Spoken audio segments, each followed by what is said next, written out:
लुकेजियम universe mystery से भरी पड़ी है, लेकिन यहाँ सबसे बड़ा मिस्ट्री है सेकंड बॉडी। पीटीजे के वर्क्स में हमने पहले भी सुपर नेचुरल चीजें देख चुके हैं, जैसे कि बॉडी स्विचिंग, टाइम ट्रेवल और इवन सिस्टम जिसमें क्वेस्ट होते हैं। अगर मैं कहूँ कि सेकंड बॉडी कोई नॉर्मल चीज नहीं है, क्या पता ये एक बहुत बड़ा प्लान का हिस्सा हो, एक सुपर नेचुरल एंटिटी के द्वारा बनाया गया हो, जो जनरेशन से जनरेशन पास डाउन होता हो। ये थ्योरी सब कुछ कनेक्ट करती है, second body, system, Charles चॉय, जिंगयोंग park और यहाँ तक कि डैनियल का वो सबसे छोटा अंकल भी, हाँ, जिंगयोंग पार्क का सबसे छोटा भाई।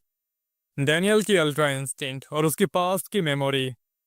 फर्स्ट इमेज में हम देख सकते हैं कि डैनियल एक नी स्ट्राइक यूज कर रहा है और इस बंदे को बहुत कोई गीता किम समझ रहे हैं, तो अभी के लिए मैं इसे गीता किम मानूंगा, बट मैं ये नहीं बोल रहा कि ये गीता किम है, बस इस वीडियो के लिए इसे गीता किम मान लो। लेकिन डैनियल ने तो ना ही कभी गीता किम से फेस टू फेस मिला है और ना ही उससे फाइट की है, तो उसने इस अटैक को इतनी परफेक्ट तरीके से कॉपी कैसे कर लिया? इसका जवाब सेकंड बॉडी के नेचर में छुपा हुआ है। एसबी डैनियल की एक खासियत है, वो सब कुछ रिकॉल कर सकता है जो उसके बॉडी ने एक्सपीरियंस किया है। लेकिन ये सिर्फ डैनियल की एक्सपीरियंस नहीं है, बल्कि पुराने सेकंड बॉडी के यूजर्स के भी हैं। मतलब कि डैनियल की बॉडी पहले किसी और की थी, जो शायद इन अननोन पर्सन से लड़ा हो या फिर इनके साथ ट्रेनिंग की हो। ये थ्योरी प्रूफ करती है कि सेकंड बॉडी एक तरह से मेमोरीज रिटेन करता है, सिर्फ डैनियल की नहीं बल्कि उसके पुराने ओनर्स के भी। और ये हमें अगले सबसे बड़े क्लू तक ले जाता है, क्या सेकंड बॉडी पास डाउन होती है?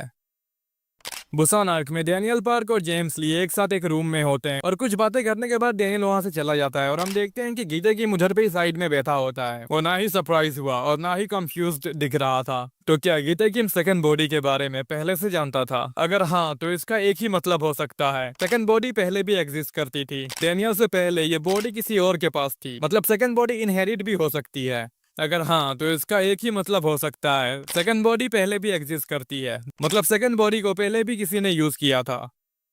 फर्स्ट एफिलिएट आर्क के मिस्टीरियस फिगर्स, क्या वो प्रीवियस ओनर थे?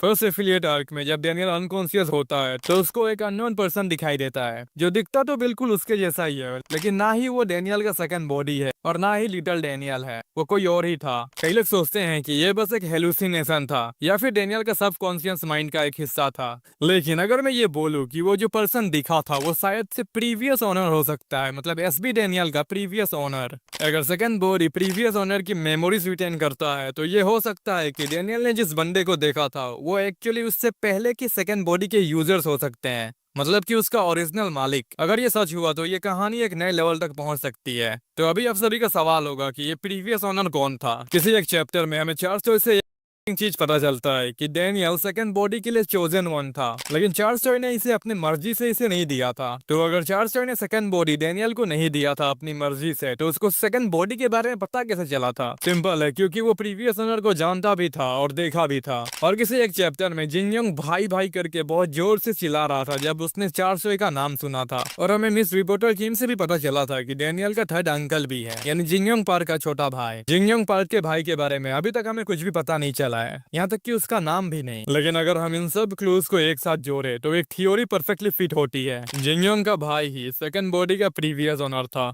इसका मतलब यह है कि जिंगयोंग को सेकंड बॉडी के बारे में सब कुछ अपने भाई से पता चला होगा। और किसी एक चैप्टर में जब डैनियल पार्क ने बोला था कि मेरे पास दो बॉडीज है, तो जिंगयोंग ने कहा था ये तुम्हारे साथ भी हुआ है, ऐसे कुछ उसने बोला था। तो इससे ये पता चलता है कि उसको तो सेकंड बॉडी के बारे में कुछ पता है। और अगर सेकंड बॉडी उसकी भाई की थी तो ये क्लियर हो जाता है कि डैनियल को रैंडमली इसके लिए चुना नहीं गया था, उसको ये बॉडी उसके अंकल से मिली थी। चार्ल्स चॉय का प्लान, सेकंड बॉडी का असली मकसद।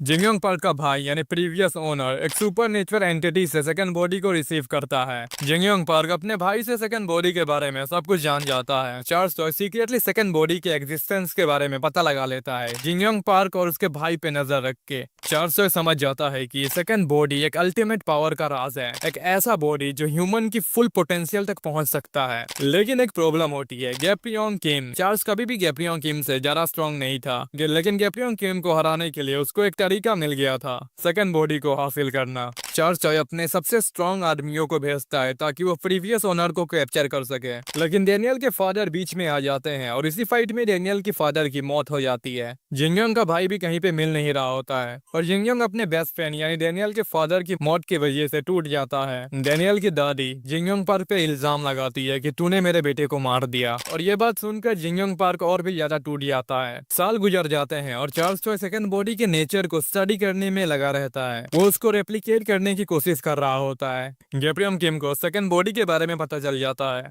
और वो जिंगयोंग पार्क के भाई को ढूंढने निकल जाता है, लेकिन चार्ल्स चोई जेम्स ली और गिडे किम को भेजकर गैब्रियम किम को मरवा देता है। जिंगयोंग पार्क का भाई समझ जाता है कि उसके बॉडी के साथ वो लोग कुछ करने वाले हैं, यानी चार्ल्स चोई सेकंड बॉडी अपने आप के लिए यूज करने वाला है। तो जिंगयोंग पार्क का भाई के पास और कोई भी रास्ता नहीं बचता है, वो अपने आप को खत्म कर लेता है। सेकंड बॉडी अपने नए होस्ट के पास चली जाती है, यानी उसके नेफ्यू के पास, यानी डेनियल पार्क के पास। और इसके बाद ही से लुकेजियम की स्टोरी स्टार्ट हुई थी।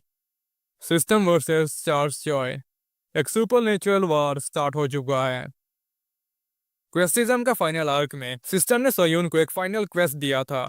उसमें बताया गया था कि सोयून को एक ऐसा आदमी को रोकना है जिसने अपनी पंजे दिखाना शुरू कर दी है, और उस आदमी को एज अ टाइगर रिप्रेजेंट किया गया था। और हमें ऑलरेडी पता है कि जब चार्ल्स चोई जीचैंग फेक से फाइट कर रहा था, उस वक्त चार्ल्स चोई को एज अ टाइगर रिप्रेजेंट किया गया था। इसका मतलब यह है कि फर्स्ट एफिलिएट आर्क तक चार्ल्स चोई सक्सेसफुली अपना खुद का सेकंड बॉडी बना चुका था। लेकिन यहीं पे एक ट्विस्ट आता है। जो सुपरनेचुरल एंटिटी था, यानी सेकंड बॉडी का ओरिजिनल क्रिएटर, वो चार्ल्स चोई के इस काम से बिल्कुल खुश नहीं था। एक इंसान एक डिवाइन गिफ्ट को रेप्लिकेट कर रहा था जो सिर्फ कुछ चोजन वंस को दिया जाता है, और इसी कारण से उसने सिस्टम बनाया। तो सिस्टम का गोल क्या है? सिस्टम का गोल चार्ल्स चोई और उसके सेकंड बॉडी और उसके आर्मीज को खत्म करना है। सोयून का फाइनल मिशन चोयून को मारना था, क्योंकि चोयून भी चार्ल्स के रास्ते पे चल सकता था और चोयून एक और सेकंड बॉडी बना सकता था, इसीलिए उसको मरवा दिया। वो एक सुपरनेचुरल रिबेलियन का पार्ट था जिसका असली टारगेट चार्ल्स चोई था।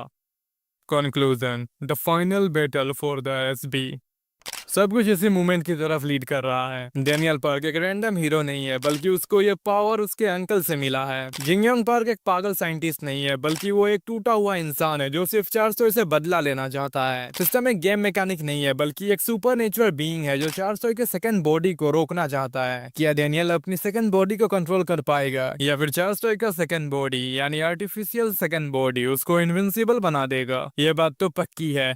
इंसान और सुपर नेचुरल बीइंग्स की ये जंग अभी तो स्टार्ट ही हुई है।